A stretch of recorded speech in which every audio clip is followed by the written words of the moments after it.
right, so I thought we'd start off by just going over who are you? Tell us a little bit about yourself, your family, and what do you do? So my name is Justin Brenenstuhl. A wonderful wife, Angie, and she has tolerated a lot over the years. We first got into missions back in '99. Actually, before then, we took our first foster child in '97 or '90. I think it was '98. So we've been involved in foster care for a long time. Lots and lots of kids have come through. We've fostered actually all over the world, different places. But we mostly had a primary focus of missions in Russia from '99 to 2007. 2007, we were arrested and deported from the country.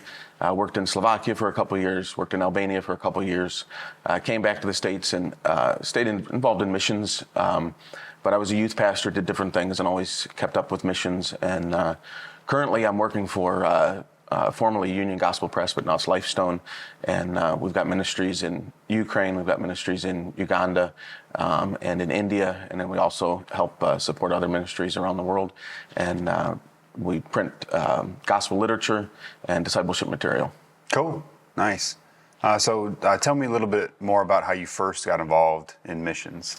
So I grew up in a good Christian home, solid Christian parents, went to private Christian school, and but I never really had that personal relationship with the Lord at all. It was piggybacked on my parents, piggybacked on everybody else.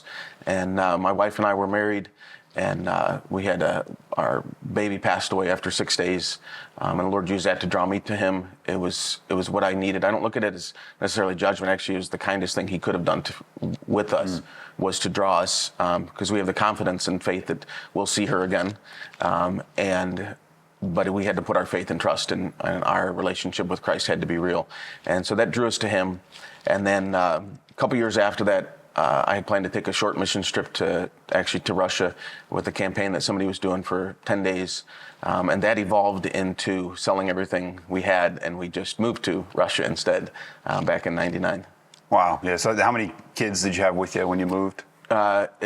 Initially in '99, we had two. Two kids. Okay, yeah. Cool. That grew to 5 biological total, and then not countless, but many other kids. Yeah. Neat. And what sort of work did you do in Russia? So we worked with orphanage ministry. The Lord has really burdened our hearts for kids, but also worked with church planning. So it's church planning, orphanage ministry, a lot of kids ministry in Russia. Tried to help equip local pastors. You know, it's always been my burden to help equip those that can do a better job. They speak better. They speak the language better. They know the culture better. So I want to do the best job that I can equipping locals to best see the kingdom further. That's neat. Cool. And then you said eventually you got kicked out of Russia? Yeah, so we got arrested, my wife and I, and it was not as glorious, as stupendous as people have. You know, I've talked to people. They're like, "Wow, what an amazing thing!" It just really wasn't like that. It was actually pretty scary. You know, I got advice: "Well, call the embassy and call this." And well, you're in another country. It just doesn't. And we were in the middle of nowhere. We lived in Siberia in a village. And but long story short, we left the country. They kicked us out immediately, but they allowed us to go back in for 45 days because we had lived there for a long time. Our kids went to Russian kindergarten. We were assimilating.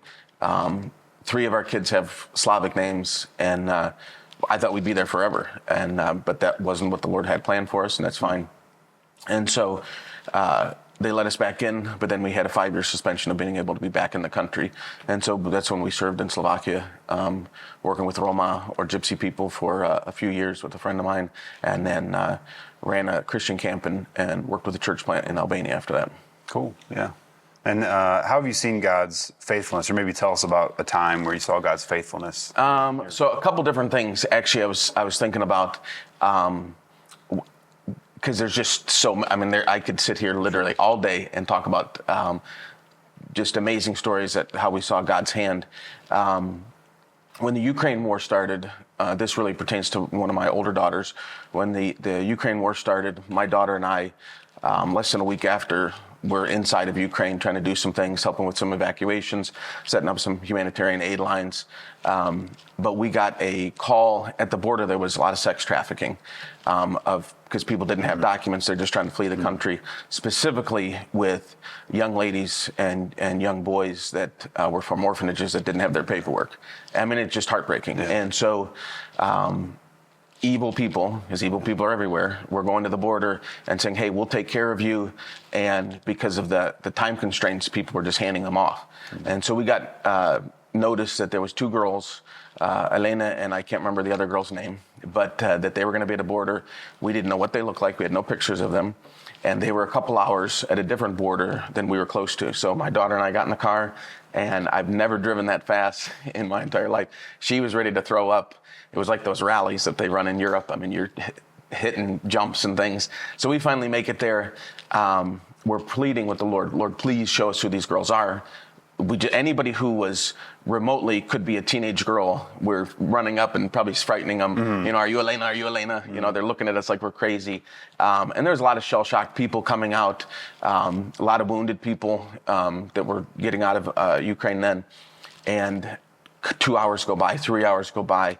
I'm in tears. My daughter's in tears. We left quickly. We didn't have coats. It's starting to snow because it was still wintertime. And we're just praying, Lord, just please show us. Am I at the wrong border crossing? Did I make a mistake? You know, I mean, I speak Russian, but, you know, there's always things with nuances with language. Did I mess it up? Are we going where we need to go? And the Holy Spirit just said, no, stay here, no, stay here. 4 hours go by. I don't know what to do. My daughter's looking, and I'm getting goosebumps thinking about it. But literally, there's a sea of humanity coming out, and it was like a shining light from heaven. The two girls walked right to us. And there's no way, we had no picture. We didn't know what they looked like. There's no way that there should be any recognition. I don't stick out as an American when I go places. You know, usually I look like a homeless person any place I go. But there's no way that they would be like, hey, this is the person that we should go to. They walked out, and first thing they say, "Это ты, Justin? Is it you, Justin?" Oh, and wow. Man, big hug. I just about squeezed the life out of them. Yeah. But just moving forward with the doors that God opens up, knowing He's going to see the end. Wow. You know, just a great testimony of His faithfulness. Wow, got him in the car. My daughter's crying. They're like, "What's the matter with you people?" Yeah. You know, just because they didn't understand the gravity of it, and what they were, and then drove 6 hours and dropped them off at a secured place at an orphanage that we knew. They met one of their teachers there, and it was just a really great thing. Awesome. That's so cool. Yeah, and I'm sure I've heard other stories that you told times in Russia and different places of God's faithfulness, that He really does go ahead of us. Yeah, that's awesome. Yeah, absolutely.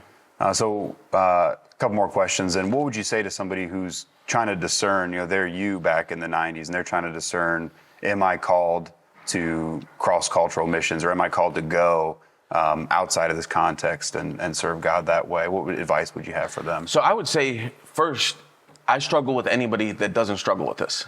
Like, I can't tell you how many times we've come across people, and they would say, Christians that say, I have a strong faith in Christ, and I'm all in. And they would say the statement, I would never fill in the blank, you know, whatever it is. As a child of God, He is my Father. But beyond that, He's my Lord. He owns me. He bought me. Whatever He asks me to do, I should have a willingness to do. It doesn't mean I'm not scared. It doesn't mean that you don't have preferences. That I don't have preferences. Hey, I'd rather not go here. Yeah. I personally like the front line. I like the excitement of that. But, you know, everybody should struggle. Is God calling me into this? Everybody, no matter where you're at in life. Are you wrestling with it, and are you open to whatever God would have you to do? But I would say that the key thing is, let me read Jeremiah 29. If I say, I will not mention Him or speak any more of His name, there is in my heart, as it were, a burning fire shut up in my bones. I am weary with holding it in, I cannot. So it is basically, this should be of any Christian. We should want to always tell of Christ. But specifically in missions, or specifically whatever God has called you to do, it should be, I can't do anything else. There's not another option. I couldn't be comfortable doing anything except this thing that's in front of me, what God's called me to do. A lot of people, well, how did you know God wanted you there? I knew that there was no other option. I mean, that's as clear as I could put it. There wasn't a voice from heaven that said, you should do this. But every other thing, the Lord seemed to shut the door. And I knew that there would not be contentment. I would not be fulfilling God's will if there was anything outside of this. I needed to move forward in missions for him. And then so say somebody says, because I think that's great, we should wrestle. Am I called here? Am I called there? Am I called anywhere? Is there a part of am I saying, never this, Lord? That's awesome. And then, so say somebody's out there and they're watching this and they're saying, I think I'm the same way. I think I will not be content unless I go in some way similar. What next steps? So next steps is, what are you doing today for the Lord? Yeah. You are not going to reach the world if you're not reaching your neighbor. I mean, 100%. If you're a college student, you're not going to be successful for the Lord in deepest, darkest Africa or Asia or some other exotic, difficult place if you can't open your mouth to your peers at Akron University, if you can't open your mouth to your peers at Malone or any other place that you may happen to be going. You have to be faithful to what God has given you today, and then he'll increase just like the stewards. Yeah, that's good. Love that.